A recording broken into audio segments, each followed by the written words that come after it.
Students, तो आज हमें पहले क्वेश्चन डिस्कस करेंगे। This is a conceptual question, ठीक है।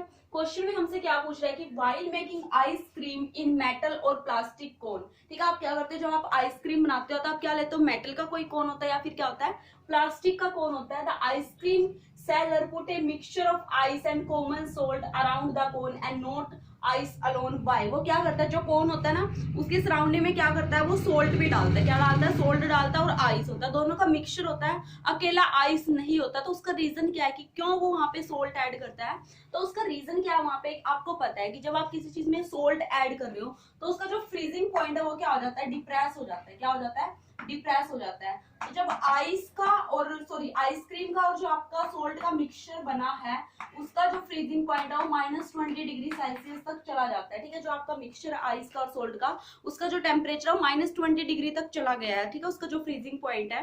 तो इससे क्या हुआ, यानी कि जब आपने वो आइसक्रीम का और सोल्ट का मिक्सचर ले रहे हैं उसका डिप्रेशन पॉइंट क्या हो गया, फ्रीजिंग डिप्रेशन पॉइंट कम हो गया और भी, ठीक है। तो क्या होगा इससे कि जो उसका फ्रीजिंग पॉइंट है वो क्या होगा, मतलब कि जो मिक्सचर है और भी जल्दी क्या हो जाएगा, फ्रीज हो जाएगा, जल्दी फ्रीज हो जाएगा। मतलब आइसक्रीम है वो जल्दी फ्रीज होगा, जल्दी जम जाएगा, ठीक है। तो उसको एडवांटेज मिलेगा कि उसका टाइम कम लग रहा है, ठीक है। और ये तो पता आपको, जब आप उसको बाहर निकालोगे, ठीक है, जब वहां पे रखा हुआ फ्रीजर में जब तक, ठीक है, उसका टेम्परेचर माइनस में होता है। जब आप उसको 0 पे लाओगे ऑब्वियस सी बात हो क्या होगा, मेल्ट हो जाएगा, जल्दी मेल्ट होगा ना आइसक्रीम, क्योंकि उसका फ्रीजिंग पॉइंट कम था, वो 0 डिग्री पे तो मेल्ट हो जाता है। पर हमें उसका नहीं है वो कितने पे मेल्ट हो रहा है, हमारा कॉन्सिक्वेंसेस क्या है कि हमारा जो आइसक्रीम है वो क्या होना चाहिए, जल्दी फ्रीज होना चाहिए, ठीक है। तो ये क्वेश्चन था। लास्ट जो हमने टॉपिक डिस्कस करना है वो हमारा क्या है, एबनॉर्मल मॉलिक्यूलर मास, ठीक है। This is the most important topic, question पूछा जाता है इस टॉपिक से भी, एबनॉर्मल मॉलिक्यूलर मास। इसका मतलब क्या हुआ कि जो आपका एक्सपेरिमेंटल जो आपका मास आ रहा है, मॉलिक्यूलर मास आ रहा है, और जो आप क्या कर रहे हो, आपको थ्योरेटिकल जो आप एक्सपेक्ट कर रहे हो, उन दोनों में क्या आपका डिफरेंस है। मतलब कि इसलिए हम उसको क्या बोल रहे हैं, एबनॉर्मल बोल रहे हैं। मान के चलो हमने ना कोलिगेटिव प्रॉपर्टीज से मॉलिक्यूलर मास निकाला था, हम कल भी बोल रहे थे ना, मॉलिक्यूलर मास हम किससे निकाल रहे थे, कोलिगेटिव प्रॉपर्टी से निकाल रहे थे। तो वहां पे आपका क्या हो रहा था, जो मास आता है वो हमारा एक्सपेरिमेंटल है ना, जो कोलिगेटिव प्रॉपर्टी से हम निकाल रहे हैं वो हमारा एक्सपेरिमेंटल है, और जो हमारा एक्सपेक्टेड होता है उन दोनों में क्या आता है, डिफरेंस आता है, ठीक है। तो जो डिफरेंस आ रहा है उसकी वजह से हम जो मास आ रहा है वो हमारा क्या है, इट मींस वो एबनॉर्मल मास आ रहा है। वो ऐसा क्यों होता है, डिफरेंस क्यों आता है, क्या हो जाता है ऐसा, तो इसलिए होता है कुछ सब्सटेंसेस क्या होते हैं, जो हम कोलिगेटिव प्रॉपर्टीज में मासेस निकाल रहे थे ना, वो पता था आपको किसके लिए निकाल रहे थे, हम नॉन इलेक्ट्रोलाइट के लिए। क्या निकाल रहे थे, नॉन इलेक्ट्रोलाइट हम सोल्यूट ले रहे थे वहां पे, ठीक है। बट अगर हमने क्या ले लिया, इलेक्ट्रोलाइट ले लिया, क्या ले लिया, इलेक्ट्रोलाइट ले लिया, तो आपका मास डिफरेंट आएगा। मान के चलो कोई सब्सटेंसेस है वो क्या हो सकते हैं, कुछ सब्सटेंसेस ऐसे होते हैं डिसोल्व करने पे सॉल्वेंट में एसोसिएट हो जाते हैं, जैसे कि बेंजोइक एसिड है। कुछ डिसोशिएट होते हैं,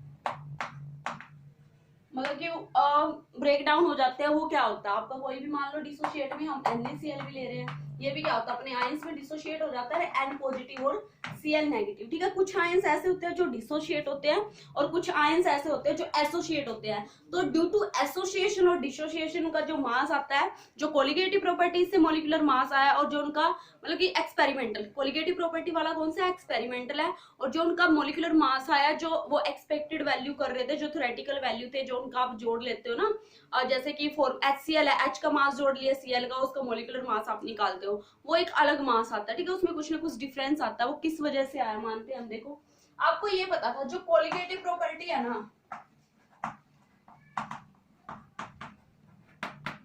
वो इनवर्सली प्रोपोर्शनल थी, किसके थी, मॉलिक्यूलर मास की। हमने देखा था जो भी यहाँ पे कोलिगेटिव प्रॉपर्टी आ रहा था तो यहाँ पे आपका मॉलिक्यूलर मास आ रहा था, ठीक है। तो मॉलिक्यूलर मास में और उसमें क्या था, दोनों में कुछ ना कुछ फर्क आ रहा था।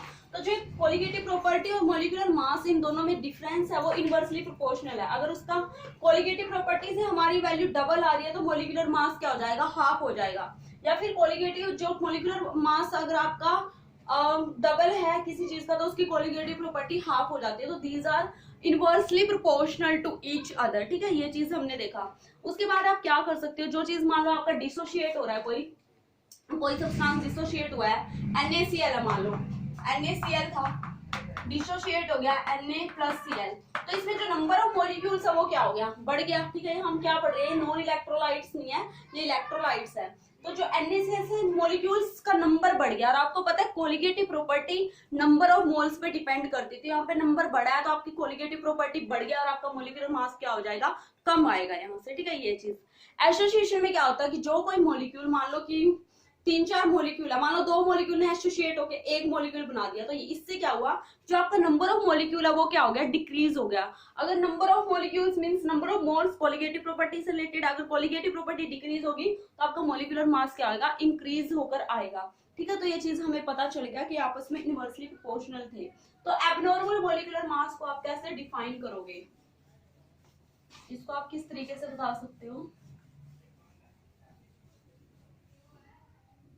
जो आपके मास में डिफरेंस आया है, ठीक है, एबनॉर्मल मॉलिक्यूलर मास क्या आएगा, द मास विच, मतलब कि डिफरेंस है, डिफरेंट है, किससे डिफरेंट है, एक्सपेरिमेंटल वैल्यू वाला जो मास है वो डिफरेंट है किससे, थ्योरेटिकल मास से डिफरेंट है, ठीक है। तो उस आप मास को, मॉलिक्यूलर मास को आप क्या बोल रहे हो, एबनॉर्मल मॉलिक्यूलर मास, ठीक है। इट इज द मतलब कि जो एबनॉर्मल मॉलिक्यूलर मास है वो या तो एसोसिएशन की वजह से आया, वो डिसोसिएशन की वजह से आया, ठीक है। तो एक्सपेरिमेंटल वैल्यूज है, जो थ्योरेटिकल वाला आपका मॉलिक्यूलर मास है वो दोनों क्या है, दोनों डिफरेंट है, अलग अलग है, इसलिए उस मास को हम क्या बोल रहे हैं, एबनॉर्मल मॉलिक्यूलर मास बोल रहे हैं, ठीक है।